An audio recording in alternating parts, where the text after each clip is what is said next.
హరే కృష్ణ అండి. పద్మావతి కిచెన్కి వెల్కమ్ అండి. ఈరోజు మీకు మంచి రెసిపీ చెప్తున్నానండి. చాలా nutrient food, energetic food without oil. ఇది కొంచెం తిన్నారు అంటే మీకు చాలా బలం పుంజుకొని వస్తుంది. ఇది చాలా మంచిదండి, మీకు చాలా నచ్చుతుంది అనుకుంటున్నాను. అయితే దీనికి కావాల్సిన ఇంగ్రీడియంట్స్ ఏంటంటే ఒక గ్లాసుడు బియ్యం అండి. మీరు ఒక కప్పు, చిన్న కప్పు తోటనే తీసుకోవచ్చు. ఇవి స్టోర్ బియ్యం అండి. ఇవి తీసుకోవాలి. దీనికి ఏ గ్లాస్ తోటి తీసుకున్నామో ఆ గ్లాస్ తోటి 3 గ్లాసుల నీళ్ళు పోసుకోవాలి. కప్పు అయితే కప్పుతో తీసుకోవాలి. ఈ బియ్యం బాగా కడిగేసి కుక్కర్లో కానీ బయట కానీ బాగా మెత్తగా ఉడకబెట్టేయాలండి. ఉడకబెట్టిన తర్వాత దీనికి హాఫ్ కోకోనట్ అంటే కొబ్బరి చెప్పు ఒకటి చాలండి. ఇది కొంచెం ఒకసారి కడిగేసి, అంటే తరుగుతున్నప్పుడు ఏమైనా పొట్టులో వస్తుంది, అందుకని కడిగేసి పాలు తీయాలండి. ఏ గ్లాస్ తోటి తీసుకున్నామో ఆ గ్లాసుడు పాలు అవ్వాలి. దానికి ఇంకా కావాల్సిన ఇంగ్రీడియంట్స్ ఏంటంటే, పోపులో ఏంటంటే వేయాలంటే కొంచెం జీడిపప్పు, ఆవాలు, జీరా, 2 పచ్చిమిరపకాయలు, కొంచెం అల్లం, కరివేపాకు, కొత్తిమీర. ఇవి కూడా కొంచెం వేరేగా ఉడకపెట్టేసి ఒక క్యారెట్, ఒక క్యాప్సికము, ఒక బౌల్డ్ బీన్స్ అండి, అవి కూడా వేరేగా ఉడకపెట్టి వేస్తాను. ఎందుకంటే ఇది బాగా మెత్తగా ఉడికేటప్పుడు వెనిసుకుపోతాయి, అందుకే వేరేగా ఉడకపెట్టి కలుపుతాను. ఇవి చాలా రుచిగా ఉంటే దానికి కావాల్సినంటే తగినంత ఉప్పు వేసుకుంటాం. పోపుకి కావాల్సినంత నెయ్యి అండి. ఎక్కువ నెయ్యి ఎక్కలే, 2-3 చెంచాలు చాలు. చేసి చూపిస్తాను. ఇగోటండి, ఈ గ్లాస్ తోటి బియ్యం 2-3 సార్లు బాగా శుభ్రం కడిగేసి ఈ గ్లాస్తో 3 గ్లాసులు నీళ్ళు పోసానండి. దీనికి ఉప్పు తగినంత వేస్తాను. కొంచెం ఉప్పు వేస్తున్నాను, మాత్రం వేస్తాను. దానికి సరిపడా ఉప్పు వేసి ఇది 3-4 విజిల్స్ వచ్చే వరకు అనిపించాలండి. ఇంకోటండి, ఇందులో పోపుకి కొంచెం జీడిపప్పు, జీరా, తర్వాత 2 పచ్చిమిరపకాయలు నిలువున కట్ చేశాను. 2 ఆవగింజలు వేసానండి, ఎక్కువ వేయలేదు. ఇందులో నెయ్యి కొంచెం వేస్తున్నాను.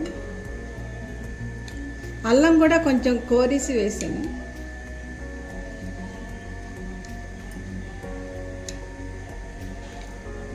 ఇగోటండి నెయ్యి.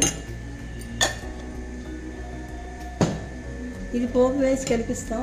ఇందులో కూర వేరేగా ఉడకపెట్టాను కదా, క్యారెట్, క్యాప్సికము, బీన్స్ ఇందులో కలిపిస్తున్నానండి.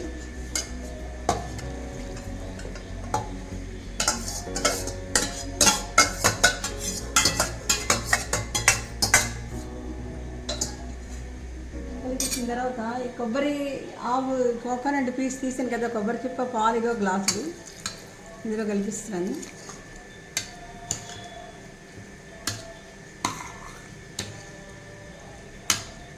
ఉడకపెట్టానండి, వేరేగా ఉడకపెట్టాను. అవి గ్లాసులు కాక ఇవి మాత్రం వచ్చాయి.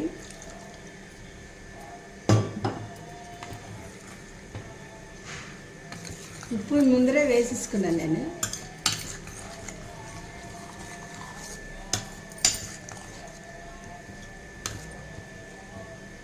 మరొకసారి తీయగా వచ్చినవండి పాలు.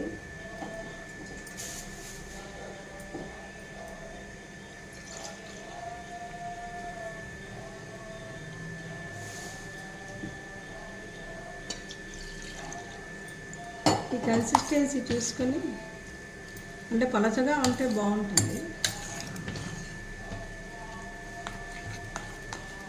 ఇవి కూడా వేస్తాను. ఇది ఒక్క సెకండ్ పొయ్యి మీద పెట్టుకోవచ్చు, పెట్టుకోకపోయినా అదంటే చాయిస్ అది. ఇక ఈ పోపు వేసి కలిపిస్తానండి ఒకసారి. ఇక కరివేపాకు లాస్ట్లో వేస్తున్నాను ఇందులో కొంచెం.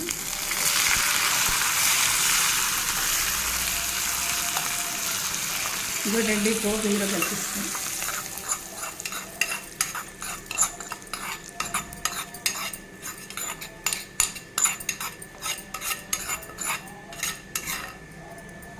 కొత్తిమీర లాస్ట్కి గార్నిష్ కడిగేసి చిన్న చెక్కులా తరిగేసి వేసాను.